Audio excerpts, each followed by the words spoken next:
사도신경하심으로 신앙 고백하겠습니다.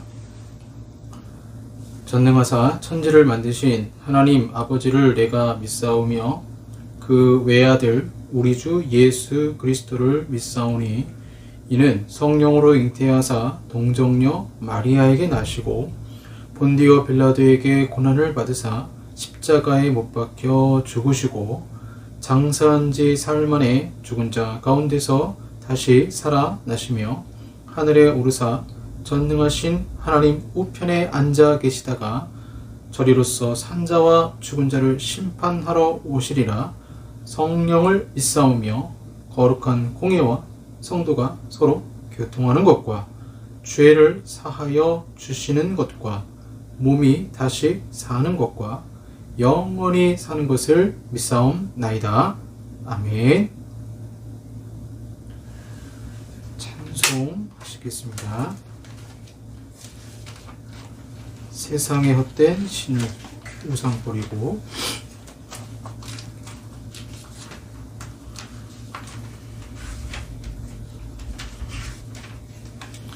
찬송가 322장입니다. 찬송가 322장 찬송합니다.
기도하겠습니다.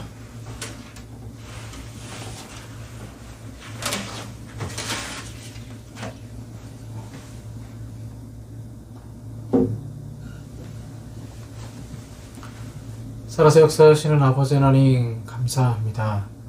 한 주간도 지켜주신 주님, 오미크론 바이러스 점점 확산되고 있는 상황 속에서도 그 바이러스에 대한 공포심보다 우리가 죄에 대해서 더 경각심을 가지고 믿음으로 살아야 되지만 이 세상 건강의 염려와 여러 가지 고민들 속에서 염려하면서 하나님께 감사하지 못하고 믿음으로 살지 못했습니다. 때로는 세상의 쾌락에 빠져서 또 세상 즐거움에 빠져서 하나님을 더 찾지 않는 저희들 연약한 모습 있었습니다. 이 시간 우리의 죄를 고백하오니 십자가의 보혈로 용서하시고 이 시간 말씀을 통하여서 또 예배를 드릴 때에 우리 심령이 새롭게 되어지는 귀한 은혜의 시간이 되게 하여 주시옵소서. 성경에 나오는 다니엘이 얼마나 훌륭한 정치인이었고 주님의 선지자였는지를 주요 보게 됩니다. 이 대한민국 땅에도 그러한 자가 나올 수 있도록 주님 축복하시고 정말 이 나라를 하나님의 뜻 가운데 잘 다스려 나갈 수 있는 그런 훌륭한 이 다음 세대의 민족의 지도자가 나올 수 있도록 코로나로 많은 교회들이 주일학교가 무너지고 말았고 많은 청소년들과 어린이들이 교회를 쉬고 있는 상황 가운데 있습니다. 참으로 다음 세대가 걱정과 염려 가운데 있사오니 하나님 이 조국 땅 위에 다시 한번 놀라운 성령의 부흥의 역사가 있게 하시고 특별히 지금의 10대들이 주여 당신을 믿고 더 깊이 믿고 불붙는 은혜 역사가 있게 하여 주시옵소서. 주님이 오늘도 예배 가운데 함께 하시고 임자여 줄 것을 믿습니다. 주님, 우리가 오직 바랄 것은 하나님밖에 없습니다. 그러나 우리가 이 땅에 살아가면서 하늘만 볼 수 없고 때로는 고개를 푹 숙이며 땅을 바라보며 살아갈 때에 주님은 우리 육신에게 건강을 주시고 물질도 주시고 또 치료해 주심을 주여 믿습니다. 말씀을 듣는 가운데 주님 치료하시고 기도하는 가운데 주님 응답하여 주시옵소서.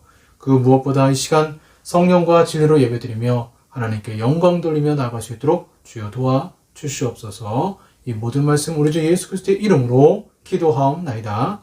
아멘.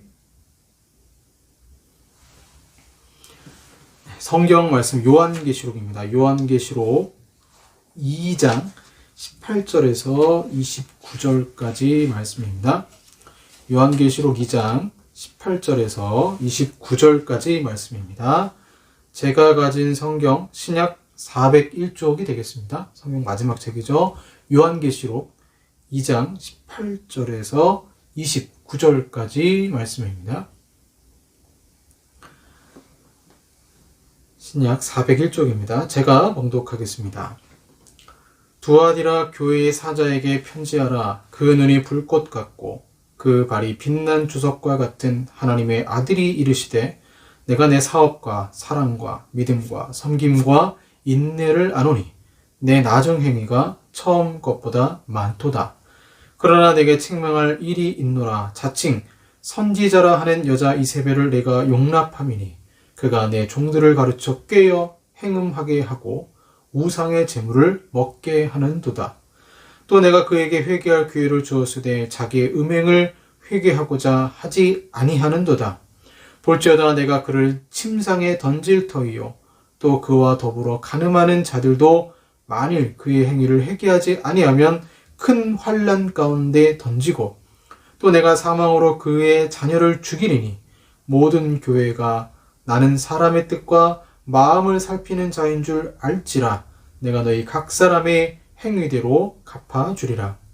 두아디라에 남아있어 이 교훈을 받지 아니하고 소위 사탄의 깊은 것을 알지 못하는 너희에게 말하노니 다른 짐으로 너희에게 지울 것은 없노라.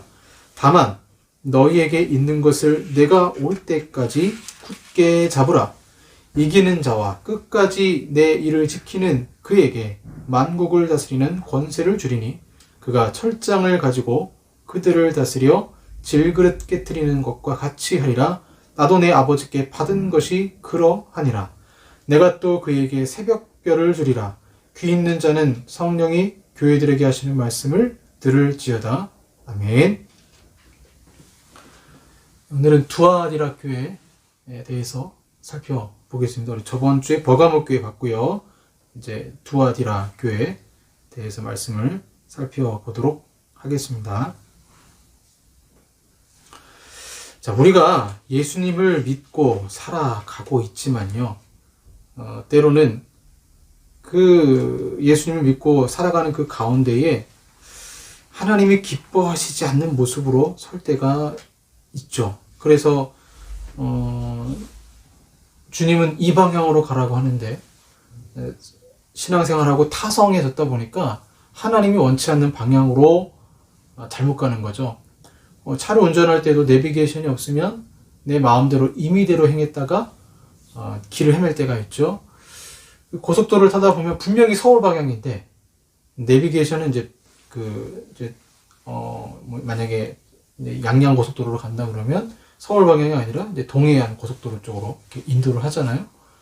그러니까 우리 인생에 아무리 사람이 생각으로 정확하게 판단해서 내 길을 걷는다 할지라도, 신앙생활을 한다 할지라도, 지도가 없으면, 맵이 없으면 이 잘못된 길을 걸어갈 수가 있습니다.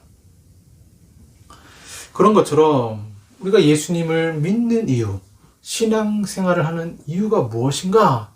그거에 대한 확실한 답이 있어야 되겠죠. 내가 왜 예수님 믿는지, 왜 신앙생활 하는지. 여기서 이제 내가 왜 예수님 믿고 왜 신앙생활 해야 되는지를 내 입장이 아니라 하나님의 입장에서 하나님은 왜 우리를 구속하셨는지를 알면 되겠죠. 하나님이 나를 구원하시는 목적과 목표가 무엇인가? 방향을 잃을 때 지도를 보며 다시 목적지를 향해 조정하는 것처럼 우리가 인생의 길을 헤맬 때 마치 성경이 지도가 되어서 다시 그 성경 말씀을 통해서 바른 방향 설정을 해야 됩니다. 제가 이제 밤늦게 배송 일을 할 때가 있어요. 그럼 스마트폰이 꼭 있어야 돼요. 지도를 보면서 집을 찾는데요. 애매할 때가 있습니다. 분명히 맡겨왔는데 입구가 정반대편에 있어서 다시 삥 돌아가야 돼서 시간이 지체되는 경우가 있죠. 그래서 꼭 보는 게 뭐냐면 배송 팁이라는 거 꼭 있습니다. 그래서 배송 팁을 딱 보면 이미 먼저 그 집을 거쳐간 사람이 여기는 입구가 어디에 있고 어떻게 생겼고, 보통 이제 다세대 주택 같은 경우는 현관문하고 지하문이 틀려요. 그래서 현관문 딱 들어가면 1층, 2층, 3층 올라가게 되는데 이제 지하 1, 2층은 또 문이 다른 데 있더라고요. 그걸 잘 보고 배송 팁을 잘 읽어보고 또 미리 찍어놓은 사진들이 있습니다. 그 사진들을 잘 보면서 정확하게 배송을 해야 되죠. 누군가의 주의사항을 적어놓은 것을 읽어야 됩니다. 그리고 길이 어려울 때는 지도를 확대하면 좁은 길, 지름길도 보이고요. 또 입구 표시가 되기도 하죠. 우리가 방향을 잃을 때 당연히 성경이라는 지도를 보면서 바른 방향으로 걸어가야 합니다. 성경은 예수님이 누구신지, 마지막 때의 교회가 어떠한 모습으로 서 있기를 원하시는지 자세히 나와 있습니다. 여러분, 왜 예수님이 십자가에 죽으셨습니까? 우리를 하나님의 자녀로 삼으시기 위해 십자가에서 죽으셨어요. 그러면 우리가 하나님의 자녀가 되기 위해서는 우리가 가지고 있는 죄를 없애야 돼요. 그래서 성경에 보면 예수님이 죄가 되셨다 이렇게 나와요. 예수님이 죄인이 아니라 죄가 되셔서 죄를 다 뒤집어 쓰셔서 억울하게 십자가에서 못 박혀 죽으신 거예요. 그러면 말미암아 우리의 모든 율법 조항서에 적혀있는 모든 죄들을 주님이 십자가에 그 손목에 박히실 때 같이, 율법 조항서도 같이, 우리의 죄가 적혀있는 모든 조항서들이 같이 못 박혀서 도말하시고 우리는 하나님의 자녀가 되는 은혜를 누리게 되었습니다. 왜 예수님 십자가에 죽으셨는가? 하나님의 자녀로 만드시는데, 결국 다른 말로 하나님이 예수 그리스도께서 십자가에 죽으신 이유는 죄를 없애기 위해서 십자가에서 죽으신 거예요. 성경이 그렇게 말을 하고 있죠. 그래서 예수님이 옆구리에서 탄생한 것이 교회잖아요. 그렇다면 하나님이 그렇게 십자가에서 탄생시킨 교회도 당연히 한 성도마다 하나님의 자녀로 만들기 위해서 죄를 없애신 것처럼 하나님이 교회에게 가장 먼저 원하시는 것이 무엇이냐? 죄를 없애는 것입니다. 거룩한 삶을 사는 게 교회의 존재 목적이에요. 그런데 어찌된 일인지 성도들은 영적 건강에 관심이 없어요. 회심 얼마나 중요한 사건입니까? 한번 회개하고 주님을 닮아가는 성화의 인생의 필수 코스인데 가장 단순하면서도 중요한 이 부분을 무시해요. 그리고 점프합니다. 신앙적 업그레이드를 본인이 한다고 생각해요. 그 성화되는 부분을 과정을 생략하고 교회의 공공적인 목표, 그러니까 아주 지대한 목표죠. 복음 전파, 선교를 주장하면서 자신의 죄는 감춰버리는 일들이 생겨난 것이죠.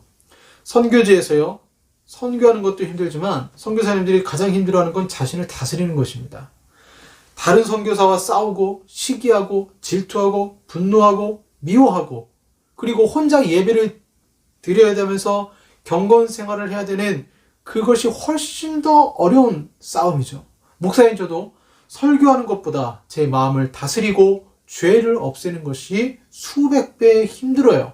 남에게 보이는 기능적인 부분들은 얼마든지 천사처럼 가장할 수 있지만 혼자 있을 때 죄를 이기고 말씀을 읽는 삶은 기본이요 진짜 실력입니다. 요한계시록 7교회 편지 내용 우리가 계속 보고 있습니다. 마찬가지예요. 이 7교회에 예수님이 원하시는 공통적으로 얘기하시는 부분이 무엇이냐? 나의 순결한 신부가 되라는 것입니다. 나의 순결한 신부가 되어서 예수님 다시 오실 때 거룩한 옷을 입고 주님을 맞이하라는 것이죠.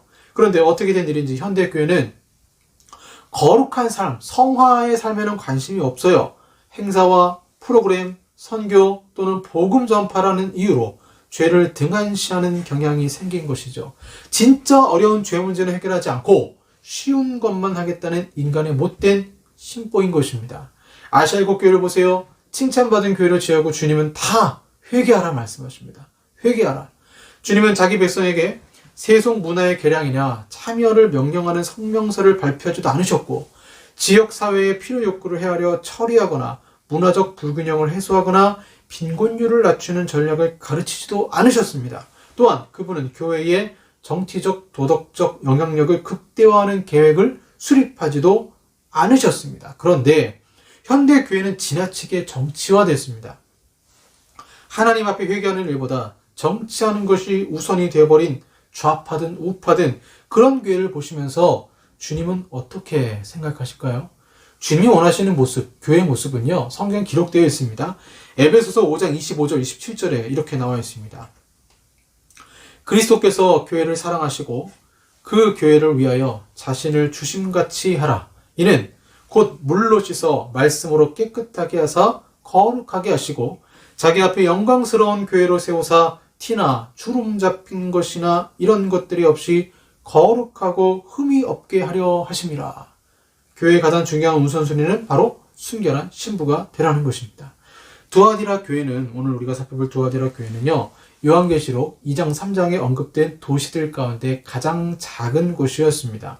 원래 이 지역은 로마가 정복하기 전에는 이제 두아디라가 있고 그 뒤에 버가모가 있으니까요. 버가모가 큰 도시니까 적들이 버가모로 공격하기 전에 적이 공격하는 걸 지체시키는 그런 전략적 요충지가 두아디라였습니다. 그러다 보니까 그곳은 많은 정복 전쟁이 있었고 많이 파괴되었죠. 그러다가 이제 팍스 로마가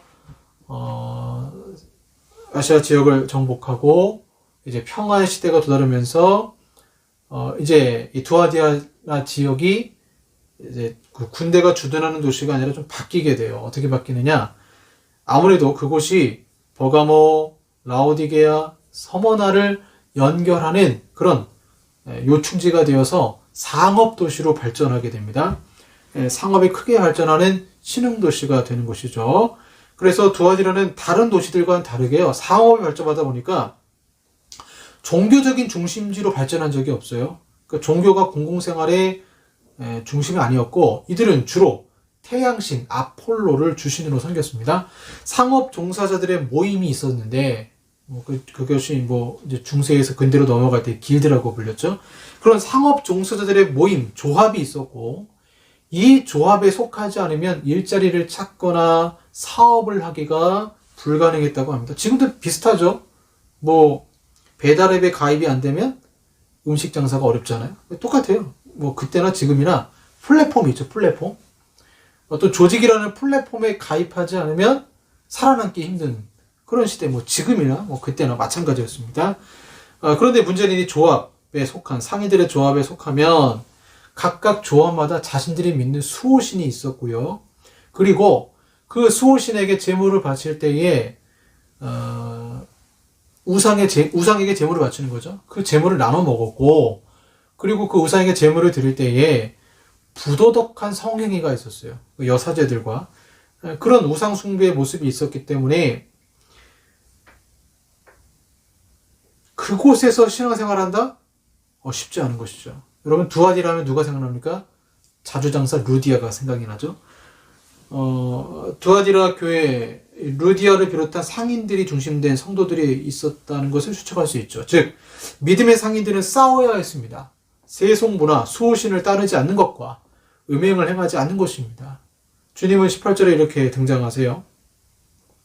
그 눈이 불꽃 같고 그 발이 빛난 주석과 같은 하나님의 아들이 이르시되. 이전에 우리가 봤던 새 교회는 그래도 믿음으로 주님을 붙잡으려고 노력했던 교회죠. 두아디라나 두아디라가 아니죠. 에베소나 버가모나 또는 뭐 서머나나. 그런데 후반부에 나오는 교회들, 두아디라, 사대, 라오디게아 교회는 점점 더 타락한 교회들이에요. 그래서 주님 앞에서 바로 서지 못했기 때문에 죄가 습관이 되어버렸어요. 완전히 습관이 됐어요. 죄가 생활이 되고 만 거예요. 그러니까 우상 숭배가 그냥 생활이에요. 그러니까 어떤 곳에 기독교가 들어가도 이게 기독교인지 우상 숭배인지 구분이 안 가는 것처럼 죄가 생활화되고 말았습니다. 순결하지 못했던 것이죠. 그래서 주님은 불꽃 같은 눈으로, 즉 주님은 전지하신 모든 것을 다 아시는 분이세요. 몰래 우상 숭배하고 죄 짓는 것 내가 안다는 것입니다. 빛난 주석 같은 발, 요한계시록 후반부에 보시면 하나님 심판하시는데, 이방인들을 심판하시는데, 즉 믿지 않는 사람들을 심판하실 때 포도주 틀을 밟아요. 발로 포도주 틀을 밟으면 포도주가 무슨 색깔이에요? 피색이잖아요. 그러니까 수많은 사람들이 죽게 된다는 그런 엄청난 심판의 내용이 나오게 됩니다. 근데 예수님 먼저 어디부터 밟냐? 교회부터 밟는 거예요. 교회부터 그 빛난 주석과 같은 발로 밟으시고, 그리고 어떻게 소개하고 있냐면 하나님의 아들이 이르시되. 보통 다른 데는 주님이 칭찬하는 교회나 주님이 사랑하는 성도에게는 하나님의 아들이라고 표현 안 하고 인자 같은 이 이렇게 표현해요. 인자 같은 이. 인자 같은 이. 사람 같으신 이. 그러니까 이 말은 이제 다니엘서의 7장에 나오죠. 그래서 은혜를 주시는, 긍휼을 베푸시는, 위로하시는 주님. 근데 하나님의 아들 이렇게 등장하면 시편 2편에 나온 것처럼 철장을 두고 세계를, 만국을 심판하시는 주님으로 교회를 향해서 경고하시는데 심판주로 오늘 본문에 표현을 하고 있습니다. 어느 교회나 마찬가지겠지만 두아디라 교회도 참 성도와 거짓 성도가 뒤섞여 있었습니다. 그래서 19절 보시면 내가 내 사업과 사랑과 믿음과 섬김과 인내를 나누니 내 나중 행위가 처음 것보다 많도다. 자, 버가모 교회는 니골라당에 빠지는 성도가 비율상 소수였어요. 반대로 두아디라 교회는 우상 숭배 변절자가 대부분이고 참 믿는 성도가 비율상 소수였던 것이죠. 주님은 예리한 눈으로 보시며 그럼에도 사랑, 믿음, 섬김과 인내가 있는 성도들을 주님은 알아보신다는 것입니다. 이 소수의 사람들은 하나님을 사랑했고 그 사랑으로 서로를 섬겼습니다. 두아디라 교회는 도덕적으로 더럽기가 시궁창과 같은 곳이었지만 몇몇 귀한 신자들은 정말 예수님의 순결한 신부로서 믿음으로 충실함을 잃지 않고 살아갔던 것이죠. 그럼 여러분, 왜 다수는 넘어갔을까요? 소수의 사람만 그렇게 순수한 신앙을 지키고 왜 다수는 넘어갔을까요? 20절에 보시면 자칭 선지자라 하는 이세벨을 내가 용납하리니 이렇게 나옵니다. 이세벨 그러면 아하방의 아내였죠, 구약에. 그래서 엘리야를 엄청 괴롭히지 않았습니까? 이세벨을 허용했다는 거예요. 즉 이 신약에서의 이세벨은 세상 이론, 세상 도덕, 세상이라는 이름의 자유, 문화를 용납했다는 것입니다. 믿지 않는 사람들은 교회가 배타적이라고 해요. 관대하지 못하다는 거죠. 동성애 문제만 보더라도 교회가 어떻게 볼 것인가, 자유와 평등이 먼저가 아닌가, 인권이라는 이름으로 차별금지법이 등장하고 있습니다. 그럼 이런 말을 들을 때 기준이 무엇이냐라는 거예요. 우리는 세상법이 아니라 하나님 말씀이 우선이 되는 그리스도인이에요. 그런데 자유라는 이름으로 성경에 분명히 죄라고 말씀하시는 부분을 허용하는 교회들이 있다라는 거예요. 저는 이것이 진보든 보수든 마찬가지라고 생각합니다. 진보의 몇몇 교회들은 동성애를 허용합니다. 보수의 몇몇 교회들은 정치인을 우상처럼 받들기도 합니다. 그래서 보수의 대표자가 샤머니즘에 빠지고 무당을 따르고 해도 상관이 없어요. 자기 교회에, 한국 교회에 피해만 안 주면 된다라고 생각하는 겁니다. 주님은 불꽃 같은 눈으로 보십니다. 너희들이 용납했다. 여기서 이세벨은 쫓아내어야 할 부도덕과 우상숭배를 상징합니다. 하나님의 백성을 우상숭배로 끌어들였던 구약의 이세벨이 신약에도 여전히 존재하는 것입니다. 그가 내 종들을 가르쳐 깨워 행음하게 하고 우상의 제물을 먹게 하는도다. 그녀는 신성모독적인 거짓 교훈으로 그리스도의 종들을 미혹시켜 다시 죄의 습관, 이교주의로 돌아가게 만들었다는 거예요. 무엇을 가르쳤을까요? 영지주의입니다. 영지주의. 헬라어로 그노시스죠. 이 그노시스는 지식을 말합니다. 이원론적 철학 사상이죠. 그래서 물리적 우주는 타락했다는 거예요. 물리적 우주는 악하고 영적인 세계는 이데아죠. 영적인 세계는 선하다고 주장을 합니다. 육체와 영혼이 완전히 분리가 되기 때문에 육체로 저지른 죄가 내 영혼에 영향을 끼치가 안 끼칠까요? 그 사람들의 그 이단사설의 이론에 의하면 육체가 아무리 죄를 지어도 선한 영혼에는 아무런 영향을 미치지 못한다고 생각해요. 누룩처럼 이것이 교회에 들어왔고 이원론적 사고가 값싼 신앙주의를 만든 것이죠. 내가 죄 짓는 것은 육체이고 내 영혼에 영향을 미치지 못한다면 내가 현재 살아가는 삶은 그렇게 중요하지 않다라는 것입니다. 그러니까 행음을 해도 그게 그렇게 큰 죄라고 생각하지 않아요. 그럼 이해가 되죠? 왜 두아디라 성도들은 미혹을 당했는가? 죄를 사랑하는데 죄책감을 주지 않는 영지주의를 환영한 것이죠. 오늘날로 말하면 교회는 다니면서 죄 지을 것은 다 짓는 것입니다. 그것에 대한 심각성도 없고 그저 나는 예수님 믿으니까 용서하시니까 괜찮아.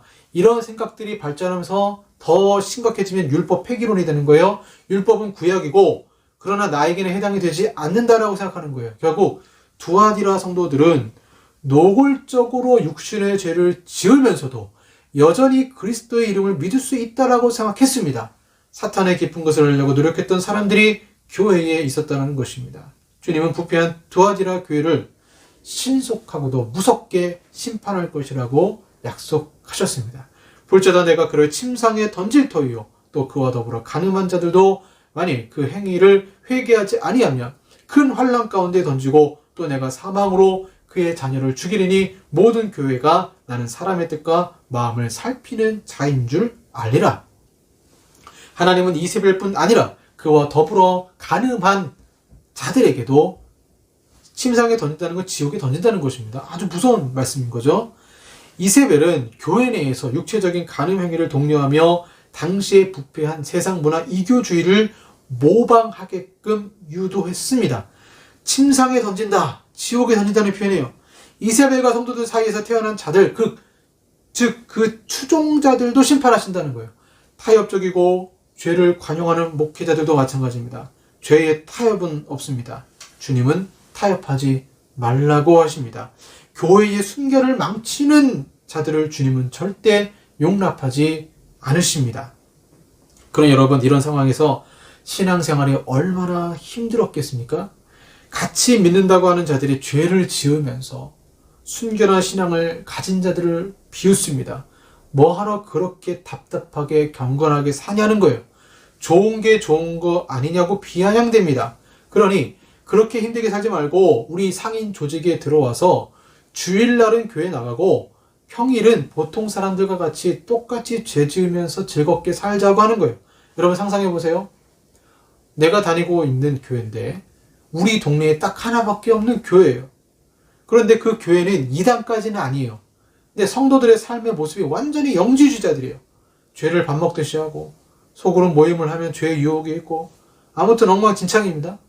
그렇다고 교회를 떠날 수도 없고 목사님을 얼마나 유하신지 성품이 좋은 인격적인 분이신지 성도들이 죄를 지어도 설교 시간에 말하지도 않고 그냥 다 받아들입니다. 그런 교회에서 나 혼자 순수한 신앙으로 말씀 읽고 큐티하고 경건하게 살자 이렇게 하면 친구들에게 비웃음을 당하고 성도들이 비웃겠죠. 그런 성도에게 예수님 뭐라 하실까요? 저는 위로할 것 같아요. 완전히 부패한 교회인데 그 완전히 부패한 교회에서 자기 나름대로 신앙을 지키기 위해서 발버둥 치는 성도들, 그 소수의 사람들이 두아디라 교회에 있었다라는 거죠. 남자는 군대라는 특수한 상황을 만나게 됩니다. 저도 참 힘들었는데 예수님 믿지 않는 사람들 사이에서 신앙 지키는 거 쉽지 않아요. 그런데 더 힘든 것은요, 타락한 교회에서 신앙의 순수성을 지키는 게 더 어렵습니다. 믿지 않는 사람들이 대부분인 곳에서 신앙생활하는 것, 핍박과 환난이 있지만 분별력이 있기 때문에 할 수는 있어요. 그런데 다 믿는 사람들인데 너무 타락해가지고 내가 거기에 동화되지 않고 순수하게 신앙생활하는 것 쉽지 않죠. 쉽지 않습니다. 극단적인 예가 될 수 있겠지만요. 한 믿음 좋은 청소년 학생이 교회를 다니는데 거기 전도사님이 아주 열린 분이에요. 그 예배가 끝나면 친교의 목적으로 PC방을 갑니다. 스타크래프트 게임을 하러 가자라고 하는 거예요. 그런 환경에서 순수한 신앙을 지키기가 쉬울까요? 어려워요.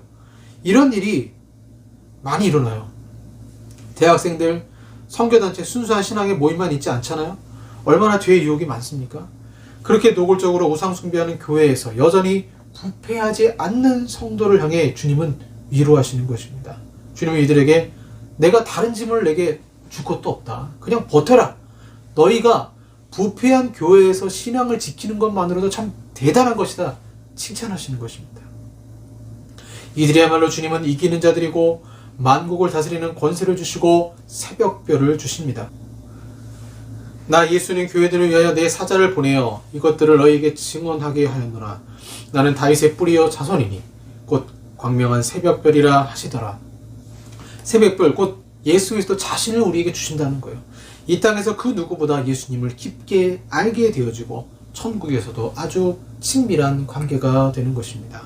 죄를 용납하는 교회는 있을 수 있습니다. 그렇다고 이런 이세벨의 유혹을 당하고 있는 교회에서 내가 그 교회를 다니기 때문에 나도 그렇게 되었다라고 말하는 건 교회 책임이 아니라 본인 책임인 것이죠.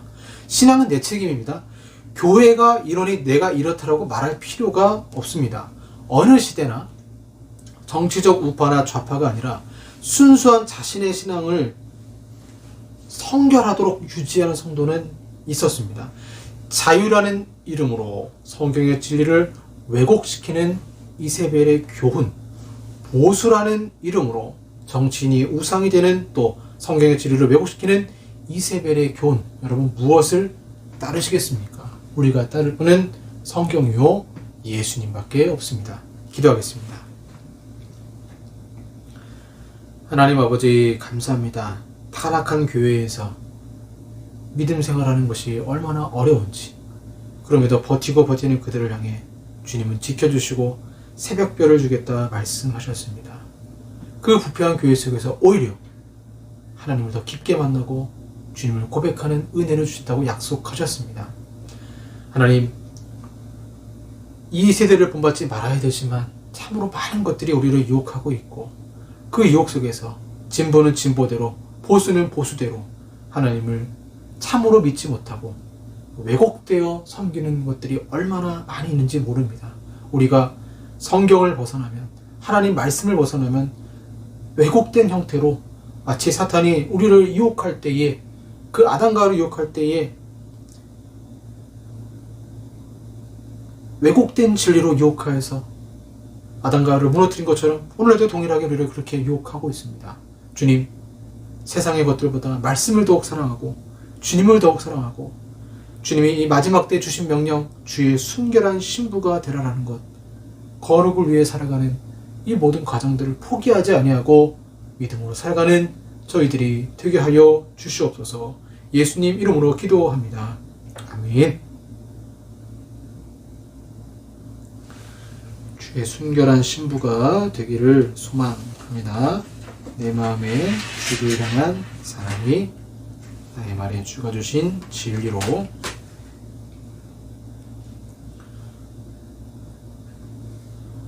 십자가의 길 순교자의 삶 찬양하겠습니다.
순교자의 삶을 사는 이에게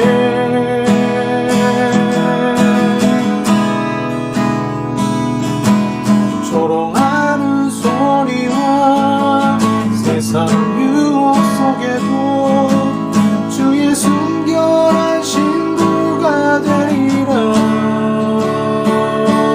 내 생명 주님께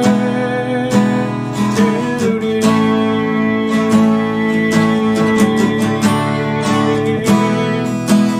하나님의 사랑이 영원히 함께하리. 십자가의 길을 걷는 자에게 순교자의 삶을 사는 이에게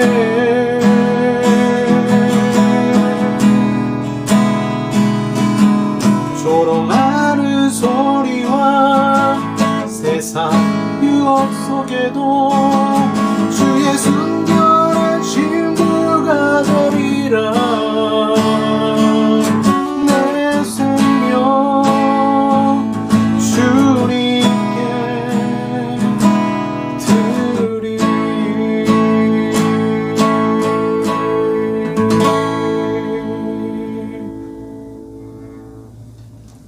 기도하겠습니다.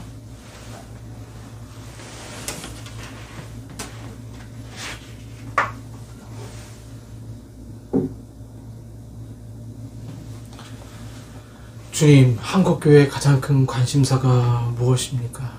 대선도 아니고 대통령 후보도 아니고 정치도 아닙니다. 우리의 가장 큰 관심은 오직 예수 그리스도, 주의 순결한 신부가 되어서 세상을 감동시키고 이웃을 감동시키고 권력과 힘이 아니라 사랑으로 섬기는 것이 주님의 이 지상 명령이건만 저희들 이세벨의 교훈에 넘어가서 진보는 진보대로, 보수는 보수대로 죄를 짓고 있습니다. 주님 용서하시고 우리가 다시 성경으로 돌아가 하나님 바라보게 하여 주시옵소서. 오늘도 아버지 앞에 귀한 예물 드립니다. 감사로 드리고 회개하는 마음으로 드리고 또한 정성으로 드리며 하나님 우리의 기도를 드리고 11조와 감사를 드립니다. 주님 기쁘게 받아주시고 그 드린 손길마다 주님 축복하시고 월드비전을 통해서 후원하고 있는 아이의 편지를 읽어봤습니다. 주님 그 아이와 함께 하셔서 또한 축복하셔서 우리의 귀한 헌금이 하나님 나라에 귀하게 쓰임받을 수 있도록 주여 축복하여 주시옵소서. 지금은 우리 구주 예수 그리스도의 은혜와 성부 하나님의 사랑하심과 성령 하나님의 교제 교통 역사하심이 주의 순결한 신부가 되길 원하는 우리 사랑하는 성도들과 한국 교회 위에 영원토록 함께 있을지어다. 아멘.